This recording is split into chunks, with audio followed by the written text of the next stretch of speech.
say to myself like I'm not good enough, and then I'd turn to like self-destruct mode, which would then put me deeper into the hole, and I felt like there was no way out. Tom Grennan, what a beautiful treat to talk to you, my friend. How are you? I'm very well, man. How are you? I'm great. Congratulations. Let's start with the big news. You've got the new single, Shadowboxing. You've got the new album, Everywhere I Went, Led Me to Where I Didn't Want to Be, out later on in the year in August. And then you're hitting the road on your Yeah, biggest ever tour, your arena tour. And you're going to be paying us a visit in Ireland as well to the Three Arena. definitely. Yeah, thanks very much. It's an exciting year ahead for sure, and like you say, like getting back into them arenas and getting a new record out, and just seeing where it can take me next. And um, I feel like January's been a long month, and I just want to kind of get into it now. I'm raring to go. So yeah, like I say, exciting things ahead, and I look forward to it all. Yeah, well, we always look forward to you releasing new music, but shadowboxing is absolutely brilliant. One of the things I love about you is that you're not afraid to play around with different styles of music, but it always sounds like a Tom Grennan track, if you get me. Yeah, for sure, Um, man. yeah, and I'm even hearing kind of little bits of ska vibes in the new single as well. Yeah, definitely. Like I feel like with this record in general, like there's not really a a genre to the record. It's more just how I felt, and I was listening to a lot of new records, a lot of old records, and kind of like changing up my palette of music, and wanting to really explore where I could go with sound, and where I could go with my writing too.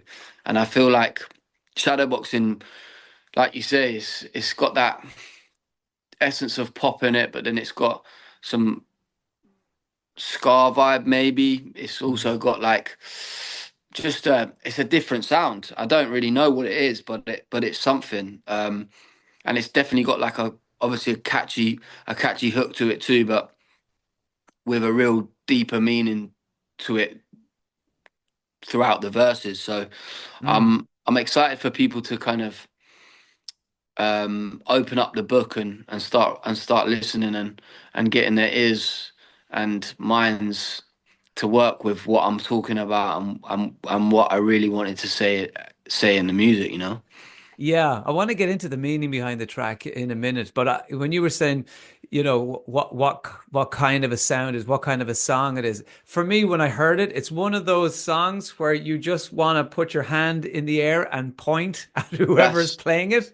that's Whether it's exactly you or a DJ, it's one of those. yeah, exactly. And I feel like when I was in the studio, and we had that riff, dun dun dun dun dun, it straight away had my fist pumping like that, and I was like, "There's definitely a heartbeat to this song." Hmm. It's just where we go with it now, and yeah, we made something really special. It was actually the start of Everywhere I Went led me to where I didn't want to be, and it was the first record I wrote for that album, and it was over in America, and I did it with a guy called Justin Tranter who's done all like the Chapel Roan stuff. He's worked with the likes of like um, Britney Spears. He's done Jonas Brothers. He's done Justin Bieber, Selena Gomez. Like he's a big writer, and I kind of just said to him like how I was and what I was going through, and where my mind was at, and I don't know, everything I was saying kind of led us to that deep kind of doof doof doof, and it shadowboxing was created, and I don't know whether Justin does this every time, but I don't think he does. But when we finished the song, he like because he works in a compound, and is so he's got his studio, and he has other writers that are signed to his publishing company, and everybody works out of the same kind of place. And he dragged everybody out and got everybody into the studio and made them listen, and saying like, I think we've written something really really special, and I don't feel like Justin would say that without meaning it, you know. So I feel like that for me was like the when you put like a pin inside a map, and you go, right, cool, this is where we're starting, and this is where we could end up, and where we're heading, you know. So yeah, it Yeah. was cool, man. It's such a brilliant track. Well, let's get into some of the meaning. And I was dying to talk to you because, obviously this podcast explores all the weird and wonderful things that our minds do and the behavior that usually follows that. Mm. Is Shadowboxing a song about getting out of your own way? Yeah, I think shadowboxing for me, I really I really wanted to like explain and let people in on how I battle with my own demons every day, as everybody does. But I feel like myself, I've got a lot of I've got a mind that has its own problems, you know, and that's to do with the addictive personality that I have. It's also to do with the impulses that I have, and it also like tells the story of where I've been and what I've done, and how bad it was at a point, and and I wanted it to be a positive message, not just like a oh my god, like look, I've got all these things going on, and they've beaten me. I didn't want it to be that. Like I want it to be like you have to go to what I believe I had to go to the deepest, darkest places to say this isn't the life I wanted, and I I knew that I knew that I could fight, and I knew I could get to the top, and I knew I could beat whatever I had going on in my mind at the time, and I think that's the biggest battle is your mind. I feel like if you let that beat you, then you're going nowhere, you know. And Mm.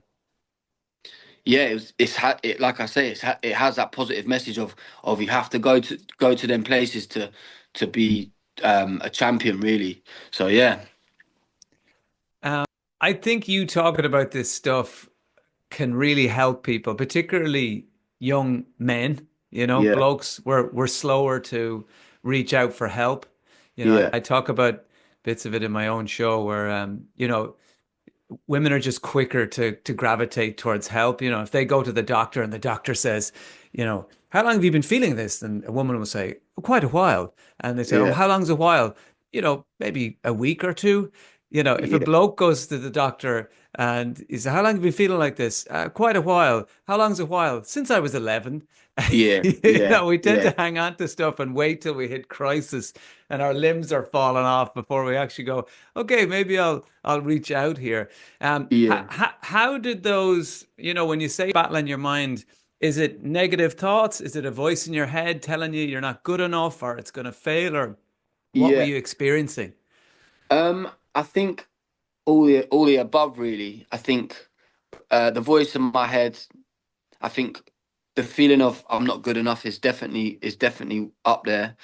Um, but also like the self-destructive, like if I at a time before um I realized I would I would I would say to myself like I'm not good enough, and then I'd turn to like self-destruct mode, which would then put me deeper into the hole, and I felt like there was no way out at points, and I feel like yeah, like I say, self-destruct mode was I'd just press the button, and I'd go, and I'd find it hard to come back, and not only that, like I was very good at like hiding that self-destruct mode. Like I would definitely like, for example, I would do interviews, or I would go on stage, or I would meet fans, or I'd even like be on TV or whatever I might be doing with a big smart smile on my face, and but inside I'd be melting. I'd be crying inside, not wanting to do it, crippled with anxiety. And don't get me wrong, like I still am, but I've learned, and I have tools to try and overcome that daily. Like I said, that's the fight, that's the constant fight that I have with myself Mm. and that beast that is in me that I have to cage it down, and I have to realize that it's there though, and and and be comfortable with the fact that it is there, but I have to know what unleashes it. And in all honesty, alcohol releases it. Having no routine releases it, um, and not being busy, not exercising, and not doing the good things. Like that really just Mm. unravels a whole different side of me that I'm scared of, and I feel like, again, like I had a busy year last year, and I was sweet, and then December came, for example, and December's this month where everybody just unleashes, and everything's just put down, and tools are put down, like, right, we'll go to the pub, we'll do this, we'll do that, we'll do that, and I slipped back into like self-destruct mode. I was going out and then I was like, um listening to my music and going, this isn't good enough. And then I'd be like, right, I don't want to do social media. I don't want to be putting my face out there because nobody likes me. And it all comes on top, and I've had to build myself up now, and I'm doing that at the moment. And as soon as I'd go one step forward, I'd take two steps back. So I I'm think still s- learning. I'm still mm, learning, and I'm still coping, and I'm still like getting my head around the world that I'm in, and that's mm. a nutty, crazy, like unrealistic world. To be fair, like this music, it's unrealistic. Not, it's unnatural for people to know you, to know, like, do you know what I mean? Like thousands of people screaming it. That's unnatural to a human being. So Yeah. to have that, and it's a weird world to be in. So Mm. this is what the song's about, and also this is what everywhere I went led me to where I didn't want to be, because I always somehow find myself going down different avenues, and I'm like, oh my god, I don't want to be here. I've like I say, I've built myself up. Why am I back to square one? But yeah, Yeah, well, I guess you touch on that in the lyrics of the song. I've been working on myself, and yes, you do have to keep tipping away. I mean, I think people can really relate to the alcohol thing because so many mm, people, myself included, have this love-hate relationship with it that it can create this sort of civil war in your head. It's kind of good yeah, cop, bad cop. I call it yeah, fear juice because it's so yeah, insidious.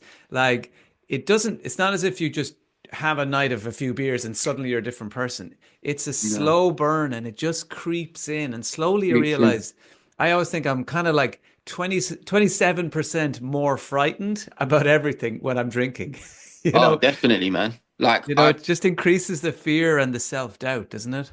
definitely, man. Like, oh my God, the places my mind can go to, um, is pretty crazy. Where Mm. like I speak to like a therapist every week, and I just say like, why is my mind going to these places when everything really, really and truthfully, I should, everything's good, everything's fine, everything's sweet, but in my head, the world is burning down. You know what I mean? So.